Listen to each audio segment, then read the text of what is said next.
Welcome to Naples. Today we took the excursion to Sorrento and Pompeii. The Viking Sea pulled into port early. We got a great view of Naples Harbor as we approached the dock. The hillside district on Vomero Hill is very distinctive. The city stretches out before you, but the building that captures your attention is the medieval castle Nuovo, right down by the harbor. As you peer up the hillside, you'll see the Charter House and the Museum of St. Martino. As your bus leaves port, Castle Nuovo dominates the scenery. I was not expecting the scenery on this trip to be a major attraction. This excursion is not just for the destination. You will see rooftop domes all over the place, which was fascinating, and old towers. This is the 14th century Carmine Tower, just sitting on the side of the road. Then you catch your first glimpse of Mount Vesuvius, the mountain that plays so vital a role in the history you are going to see today. Then you have the cute little churches just sitting on the top of the hill. This one is called Colle St. Alfonso. Sorrento is on the other side of the bay from Naples, so you are going to get a great view of Naples and Mount Vesuvius as you wind around the hillside. And then, just for the fun of it, there's this little medieval castle on the side of the road. The bay view just never got old until you start to think, when is Mount Vesuvius going to erupt again? On this trip, I continue to be amazed at what they do with stone buildings and dome roofs. The drive to Sorrento is not one to sleep through. With picturesque towns, the bay and cliffs, the domes of different shapes, and the churches. Then you have the occasional solitary tree sitting out in the distance. It was a great day just to look at the scenery. We turned the bend, and there was Sorrento. The bus ride along the Sorrento Coast was spectacular. Looking across, seeing the bright blue bay, the tall cliffs, the town on the shore, the hills in the background. It was a beautiful bus ride. The bus stopped close to the historic district for our walking tour. On the way, we passed a historic flour mill deep down into a valley. Then we reached our first objective, the woodworking store. We had 45 minutes in here, and this store featured their local inlay, which was beautiful. They inlaid wood of many varieties into everything imaginable, including tables, music boxes, and small objects. The only downside is it was rather pricey. A small little music box was $400. The store was very effective in selling its wares. They had demonstrations in several places throughout the store that showed you how they did the work and why it was so difficult to do by hand. We left with a refrigerator magnet at $25. After gathering the group, we headed down the historic street to lunch. The street was very much a gauntlet of retail shops, but I did enjoy the historic doors along the way, the beautiful mercantile buildings with beautiful multicolored stonework, and the churches. We finally made it to our restaurant and were escorted to our table. This is a deli up front with a restaurant in back. The deli selections looked very appetizing. Viking had arranged for us a very nice sit-down seafood lunch, which was well appreciated. We returned to the bus on a different route, which allowed us to see the city walls. We walked through the gate and then turned around and looked back at the remnants of the city wall. We passed a very interesting church as we boarded the bus and left for Pompeii. We drove about 45 minutes, parked in a very crowded bus parking lot, and walked to the entrance of Pompeii. I was very excited to see Pompeii because this was the highlight of the excursion for me. We had to wait a while for the tour guide to get tickets, but then she escorted us onto the site. To your left is Pompeii, which sits a couple of stories above your level.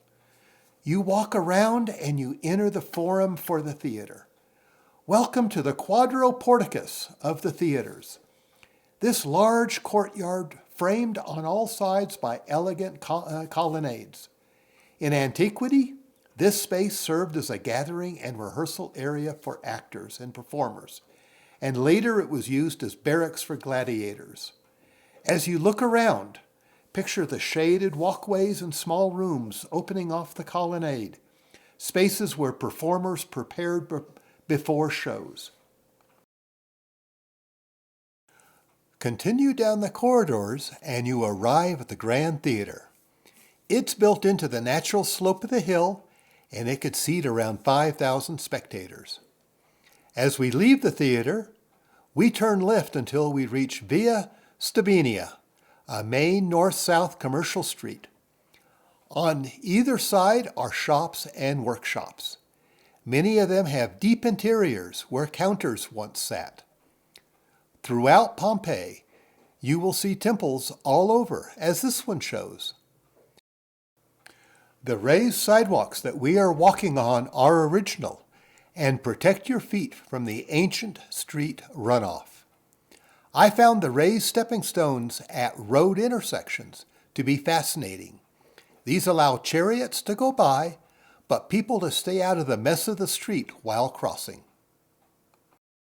We now turn left and head down Vicola del Mendando. We pass one of the many fountains throughout Pompeii. As we continue down, we reach the Stabian Baths area. This is the largest bath complex in Pompeii. As you step inside, there's an exercise courtyard with separate men and women sections.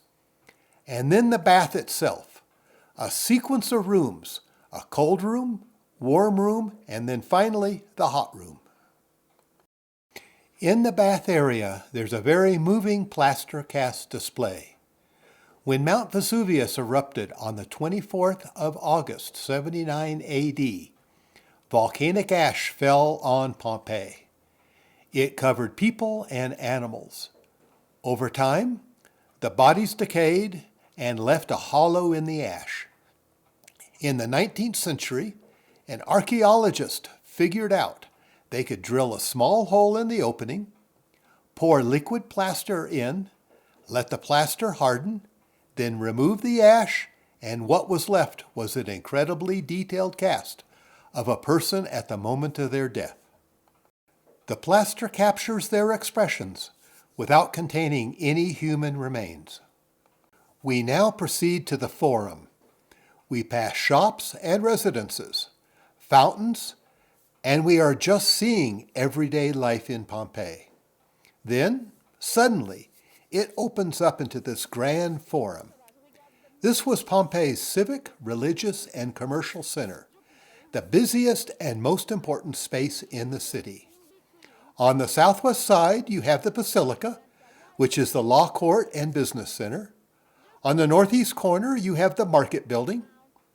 You also have storehouses and granaries. You have public offices on the west side, and you have the Temple of Apollo on the west side. Looking at the far end, you see Mount Vesuvius, which is framed by the dominating temple of Jupiter. This vision of the temple and Mount Vesuvius was the most iconic image of the excursion. I just wanted a few less people in this shot. We leave Pompeii, going past the Basilica and getting to the marina. Today we look over the visitor center and see the rest of Naples stretching out in front of us. In their time, we would have seen a lot of water. We only get to see a small corner of Pompeii and want to return to see much more. We board the bus and return to our ship. Our leaving port is exciting because we have an escort, yellow-legged gulls flying along our ship. We get to see them framed by the city.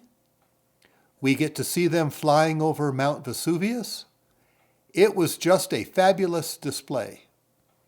We even got to see a little fight going on here, with a couple of male gulls wanting the fish that a female gull had. They tried and they tried, but as we see here, the female got away with the fish. As we headed out to sea, we were seated for a very nice dinner, and off to the side we saw the Isle of Capri as the sun was setting. It was a grand day getting to see the town of Sorrento and the historical site of Pompeii. And Mount Vesuvius did not erupt.